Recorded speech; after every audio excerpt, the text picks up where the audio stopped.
दोस्तों, अगर ये कहने में आए कि बॉलीवुड की एक एक्ट्रेस हैं जो 50 साल पुरानी हीरोइन होते हुए भी अभी तक जवान दिखती हैं, जी हाँ, ये हैं हिंदी फिल्म जगत की जानी मानी अदाकारा रेखा।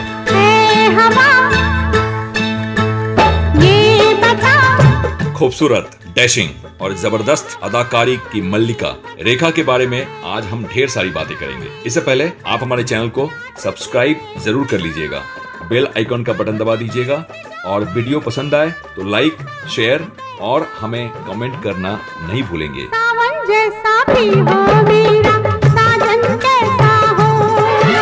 चलिए बॉलीवुड की सफल और सशक्त अभिनेत्री रेखा के जीवन के बारे में जानते हैं। रेखा का पूरा नाम है भानु रेखा गणेशन। इनका जन्म 10 अक्टूबर 1954 को मद्रास के जाने माने तेलुगु फिल्म के अभिनेता जेमिनी गणेशन के यहाँ हुआ था। इनकी मां पुष्पावली भी तेलुगु फिल्म की जानी मानी अभिनेत्री थी और रेखा ने अपना फिल्मी कैरियर बचपन में ही तेलुगु फिल्म रंगूला रत्नम से शुरू भी कर दिया। रेखा को हिंदी फिल्म में पहला ब्रेक मिला 1970 की फिल्म सावन भादो से। यह फिल्म बॉक्स ऑफिस पर सफल रही थी और इस फिल्म में उनके साथ हीरो थे नवीन निश्चल। कमर पे चोटी लटके हो गया दिल का पुर्जा पुर्जा लगे 85 झटके हो तेरा। वैसे यहाँ एक और बात गौर करने जैसी है। रेखा ने पहली फिल्म साइन की थी उस जमाने में जाने माने हीरो विश्वजीत के साथ। फिल्म दो शिकारी जो 1979 में रिलीज हुई थी। फिल्म के रुक जाने का कारण सूत्र बताते हैं, दो शिकारी फिल्म में रेखा को बिना बताए उनसे आपत्तिजनक सीन करवा लिए गए थे, जिसका रेखा ने खुलकर विरोध किया और इस कारण फिल्म 9 साल बाद रिलीज हुई थी।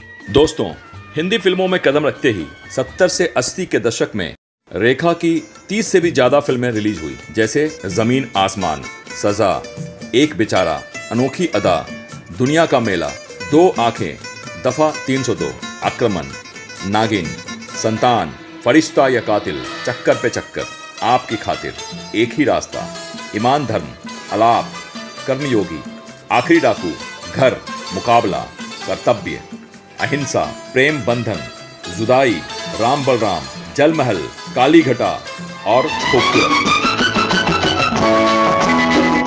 1980 में रिलीज हुई उनकी फिल्म खूबसूरत के लिए रेखा को 1981 में बेस्ट एक्ट्रेस के फिल्म फेयर अवार्ड से सम्मानित किया गया। सोने पे सुहागा वाली बात कहूँ तो इसी साल 1981 में रेखा को उनकी एक और फिल्म उमराव जान के लिए भी राष्ट्रीय पुरस्कार मिला। फिल्म उमराव जान उनके जिंदगी की सर्वश्रेष्ठ फिल्म कहें तो इसमें कोई दो राय नहीं। जहां एक ओर उनकी बेहतरीन अदाकारा के चर्चे थे, वहीं दूसरी ओर रेखा और उस दौर के सुपरस्टार अमिताभ बच्चन के साथ उनकी जोड़ी के भी काफी चर्चे थे। इन दोनों अदाकारों की जोड़ी को जितनी शोहरत हासिल हुई, उससे कहीं ज्यादा इनके बारे में गॉसिप भी हुई। अमिताभ बच्चन और रेखा ने महज 1 दर्जन फिल्मों में साथ में काम किया होगा। वो फिल्में थी अलाप, राम बलराम, नमक हराम, सुहाग, दो अनजाने, खून पसीना, गंगा की सौगंध, मुकद्दर का सिकंदर, मिस्टर नटवरलाल और सिलसिला। इनकी जोड़ी की 1-2 फिल्मों को छोड़ के बाकी सारी फिल्में कामयाब साबित हुई। फिल्म मुकद्दर का सिकंदर की बात करें तो लोग आज भी जोराबाई और सिकंदर की जोड़ी को भूल नहीं पाए हैं। अमिताभ बच्चन और रेखा के प्यार का किस्सा सच माने तो रेखा के जीवन का खास हिस्सा है। अमिताभ बच्चन शादीशुदा होने की वजह से ये दोनों शादी के बंधन में नहीं बन सके। इन दोनों की आखिरी फिल्म सिलसिला के बाद ये दोनों फिर कभी फिल्मी पर्दे पर साथ नजर नहीं आए। जहर तो हम जैसों को खाना चाहिए था, तुमने क्यों? मैं तुम्हारे बगैर जी नहीं सकती थी और जिंदगी में तुम्हें पा नहीं सकती थी। अमिताभ बच्चन से रेखा की जोड़ी टूटने के बाद उनका नाम कई फिल्म कलाकारों के साथ जोड़ा गया, जैसे विनोद मेहरा, किरण कुमार और संजय दत्त। लेकिन आखिर में रेखा ने दिल्ली के उद्योगपति मुकेश अग्रवाल के साथ शादी करके अपना दाम्पत्य जीवन शुरू करना चाहा। लेकिन मुकेश अग्रवाल की अचानक मौत के बाद एक बार फिर रेखा तन्हाई में गिर गई। कहते हैं रेखा को किसी ज्योतिषी ने कहा था कि उनके जीवन में दाम्पत्य सुख नहीं है।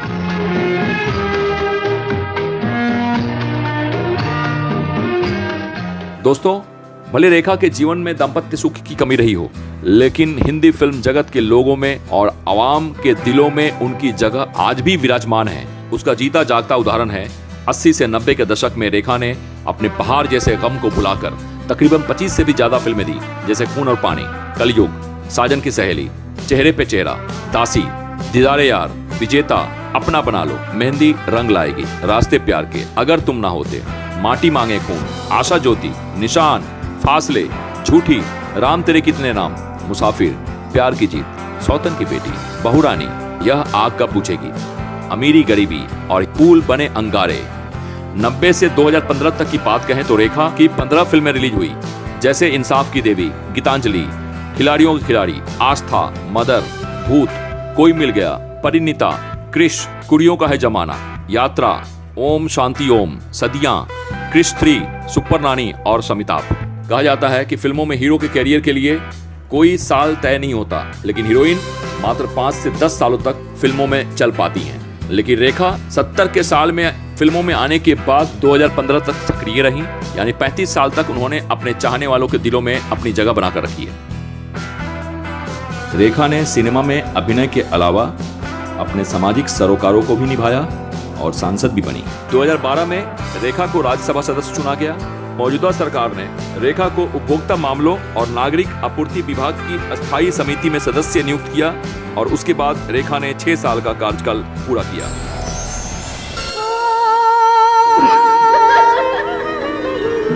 किस किस तरह से मुझको न रुसवा किया गया, गैरों का नाम मेरे लहू से लिखा गया। हिंदी फिल्म जगत के इतिहास में रेखा नाम कभी न मिटने वाला वो नाम है जिनके योगदान के बारे में कहें तो शब्द भी कम पड़ जाएं। दोस्तों, इसी अमूल्य योगदान के लिए भारत सरकार ने रेखा को पद्मश्री के सम्मान से नवाजा और हिंदी फिल्म जगत ने उन्हें लाइफ टाइम अचीवमेंट अवार्ड से सम्मानित किया।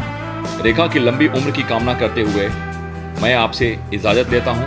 अगले वीडियो में फिर मुलाकात होगी, तब तक के लिए नमस्कार।